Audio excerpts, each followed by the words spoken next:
Hey, thanks for coming and checking out this video.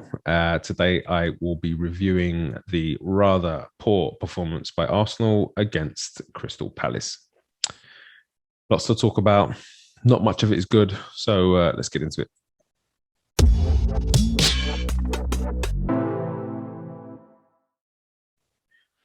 So when the lineup came out, I actually kind of felt, pretty pleased that we've been able to kind of almost predict the lineup over the last few weeks. It's something that we haven't been able to do for quite some time, and that kind of predictability in the lineup is almost kind of letting you know that Arteta's getting more comfortable with the group, more comfortable with the players that he has.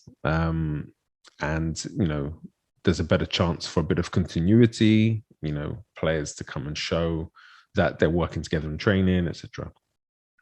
It doesn't really look like it's shining through, but I'm going to talk about the performance in a little bit. So the back line pretty much sets itself now, which is great. I think Ramsdale was pretty good again today.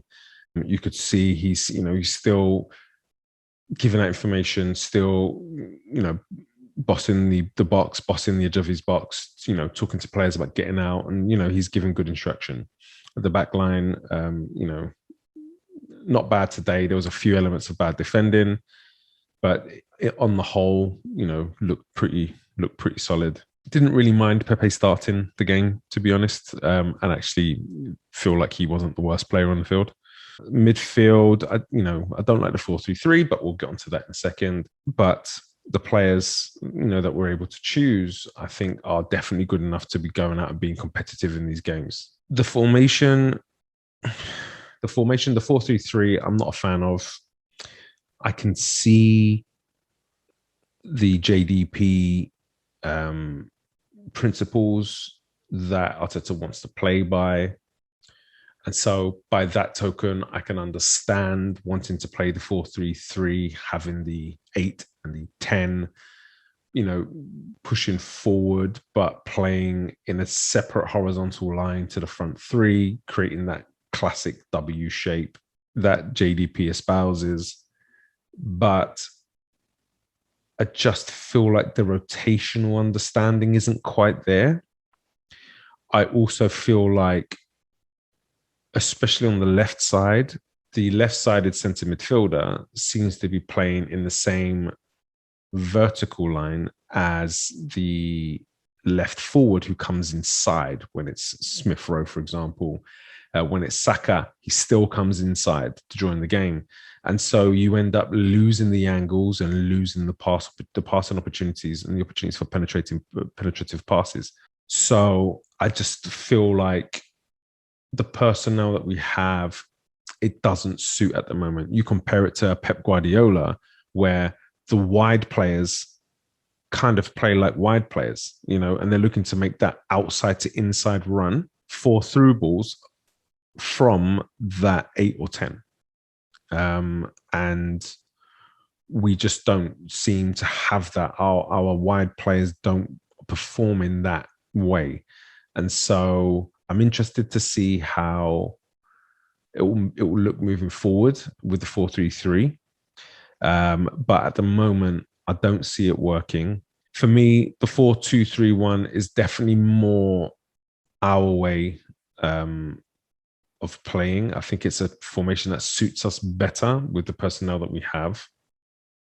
I also think that knowing Palace were going to be pressing high from their forwards, but then also from through the midfield, it was a good opportunity to isolate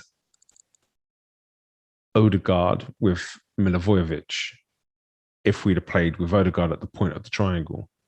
In the end, we didn't do that, and it didn't really work. I mean, I say that the first 15 minutes or so, we were all over them. And the performance in the first 15 minutes was pretty good. We got off to a really good quick start. Great bit of play by Pepe to look to bend that ball into that back post. And a very good finish from Aubameyang. It's taken a touch from the keeper at the last minute. He's at a tight angle on his weak foot. So fair play to him for being in that position, gambling and finishing it off. But the performance after that first 15 minutes, we just gave up position, we gave up possession, we gave up territory, we gave up everything, and just let Palace dictate. And I understand you may feel confident enough in your team defending to be able to give up possession and then maybe look to hit on the break or play a counter-attack game. But what I don't understand is if you're dominating the game as clearly as we were for the first 15 minutes, why change it? Why not continue to do that because it's working? Force them to have to change their game plan or force them to change their approach. It's something a lot of teams do. I don't understand. But yeah, very frustrating. Very frustrating. We almost couldn't get hold of and keep hold of the ball. We stopped being able to play through the press. I have to say, I think Ramsdale's passing out from the back was on point again. His decision making, but then also the execution of his passing was very, very good.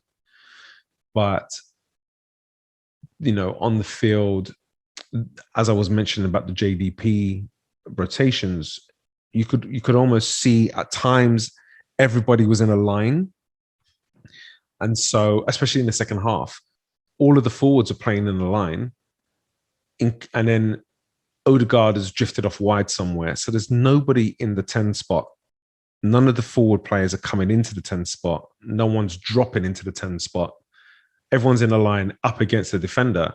And so the only way to kind of look to get it into them is to drop it over the top of them. But even then, none of those players was actually looking to run in behind. So it's very bizarre. The way it's supposed to work is, no more than 3 in that horizontal line, and then the rest of them drop into the next horizontal line. So you kind of create a staggered effect, which stretches your opponent, but then also allows you to pick up the ball in between lines. And there wasn't enough of that. There were too many times where there was too many holes in their defense between their lines, but nobody occupying or filling that space. And so we end up going wide. And I tweeted during the game, when Wenger was in charge, we used to go wide, come across the outside of the box, go wide, come across the edge of the box and go wide. But there was always movement in and around the box where at any given moment, you knew you could penetrate into that space. There'd be a 1-2, someone will be slid in and there's a chance on goal. And we're not doing that. We're playing wide. I understand the possession has purpose. I understand the purpose of that possession is to disorganize and create disarray in your opponent. But when it's a back line of 5 and a midfield of 4, you're not really causing that much chaos. I mean, 5 players spread across a field don't have to move that much in their shift. So it's frustrating. As I say, I can see the JDP principles. I would just like to, first of all, see a little bit more in terms of speed of play. I think we're far too slow at the moment. The one time where we actually kind of looked for a quick combination of 1-2, we scored the first goal. Ball into Pepe into Tomiyasu, quick 1-2, gets the ball. Now he's isolated with the defender, steps inside, bends one. More of that. There needs to be more of the one touch.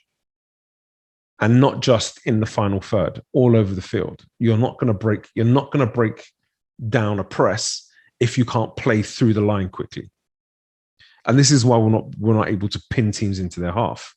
We're not pinning teams into their half because when they press us, they're almost always either keeping us in front of them or winning the ball back. We need to move the ball through the lines quicker. As we're doing that, they'll start to realize they can't press us. And when they can't press us, they have to drop off. As they drop off, we can basically pin them back in their half.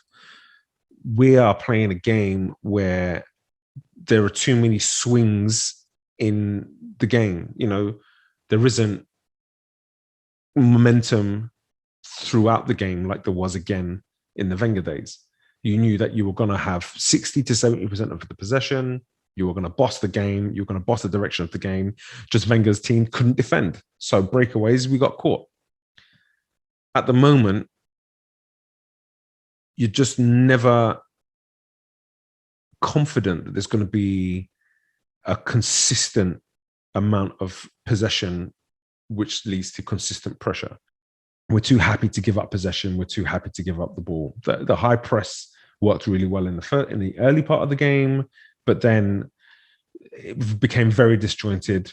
People are pressing, then the midfielders behind them aren't pressing with their midfielders that are coming into the ball. So now 3 people are pressing. The gap is too big. They play into the midfielder who can turn. And because our players aren't tight enough to them, they're now caught in limbo half spaces, and then they can be played through as well.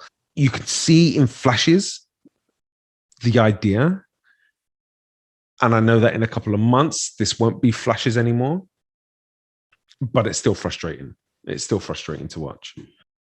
A few of the performances today, I wasn't pleased with. I wasn't pleased with Tierney today. Tierney does his work going backwards. There's no question in that. Wears his heart on his sleeve, puts it all on the field.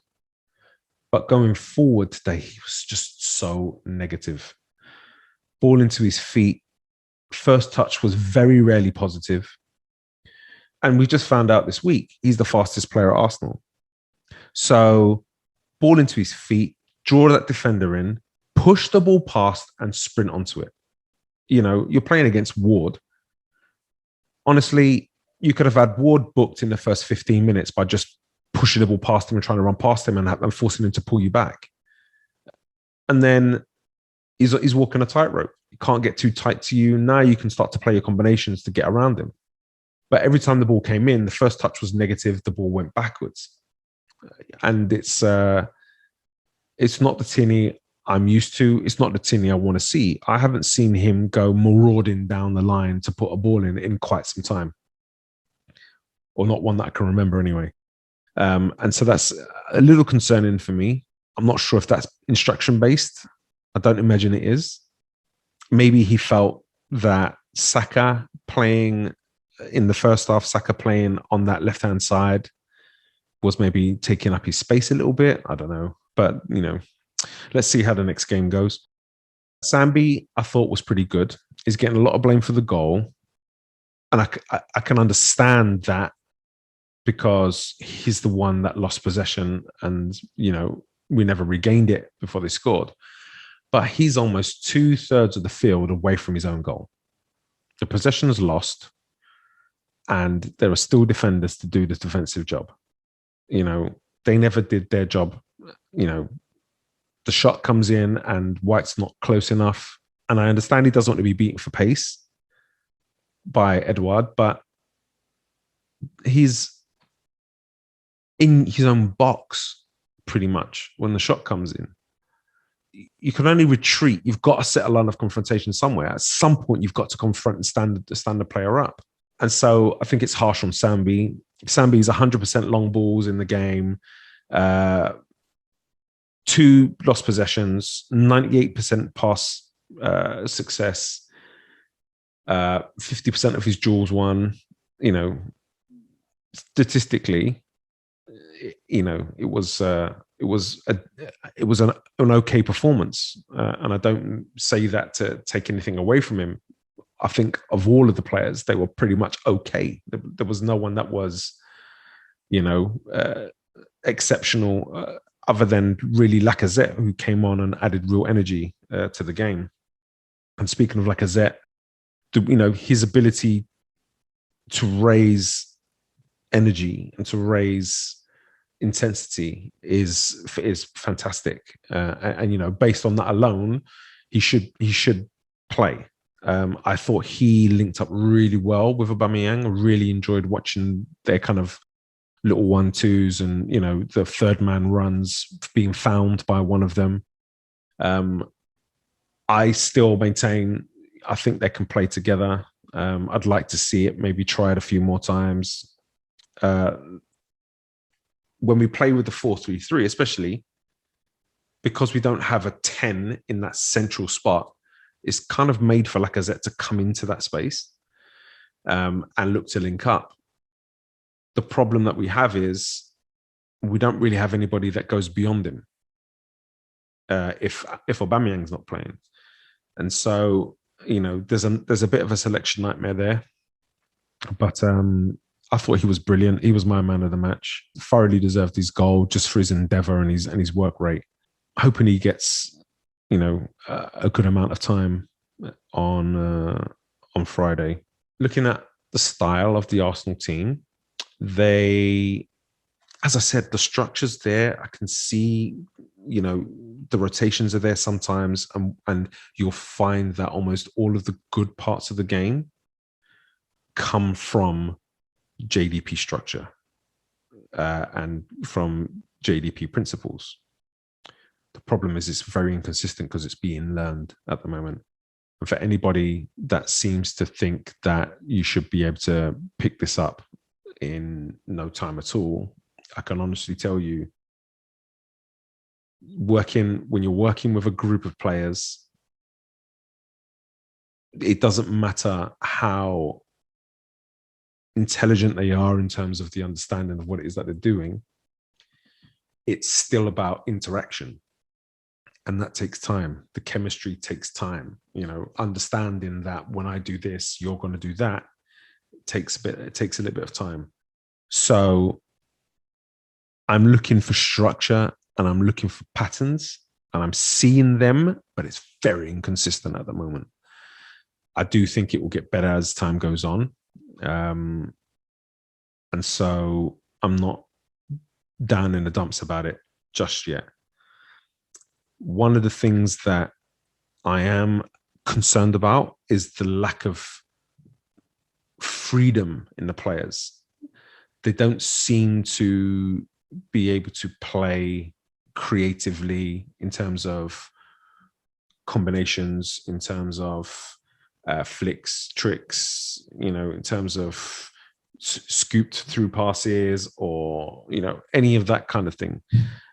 They don't even seem to be able to put in early crosses or any of that. It's very much build up my way until the final third, very much like Pep. Build up my way until the final third and then go at it. And again, once the structure's there, the players have the full understanding, the repetitions have been done, the rotations are understood, and it's good. I have a problem with it. At the moment, it's not working. And so the players need to have the license to try other things. And so I'm disappointed about that. I'm hoping to see that improve. Speed of play is another thing that's just killing us. The ball goes into midfield and that next player behind the line looking to receive a first time pass just isn't happening. It's too late. So players got to hold on to the ball. And when they're holding on to the ball, they're being pressed and we're losing it. So I'm hoping that, again, with greater understanding, this stuff will start to improve. It's very slow at the moment and it's very predictable.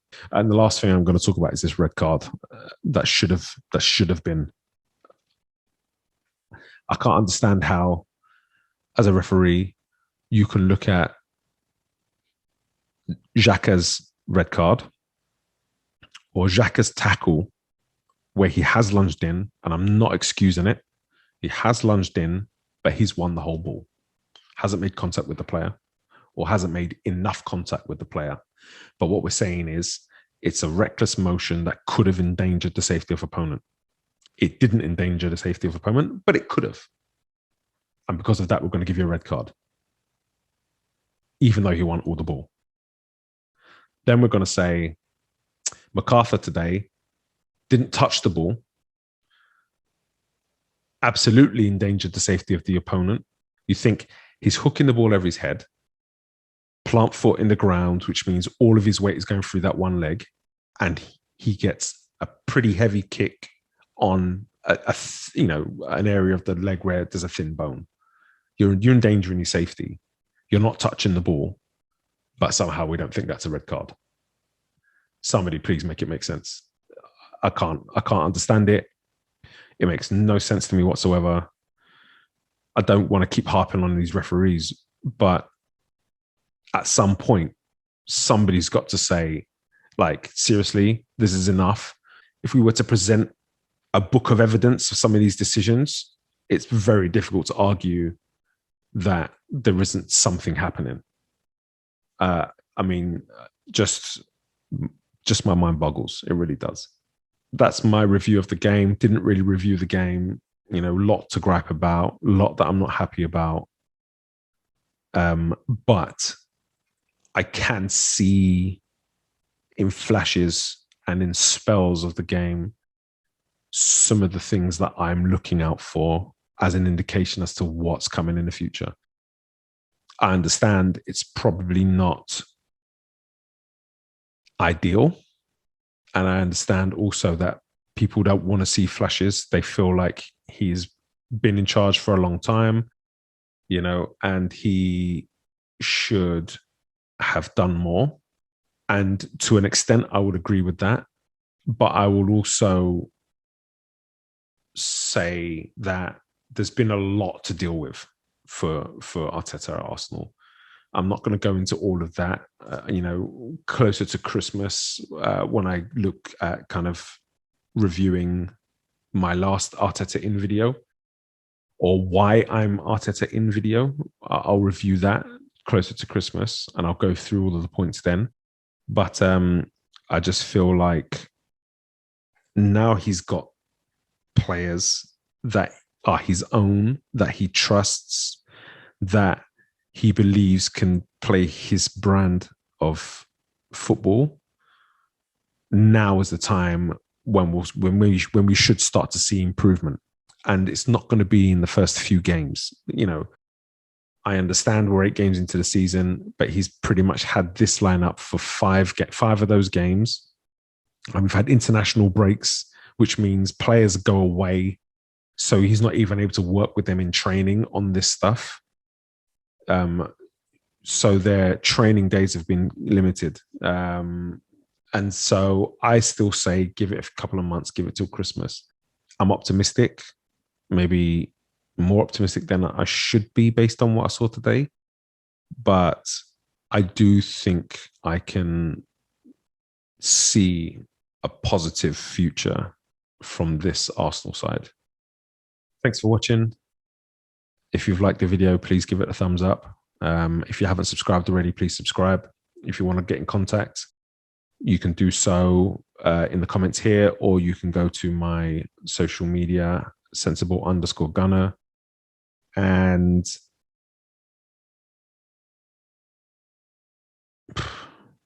roll up Friday. Come on, you Gunners.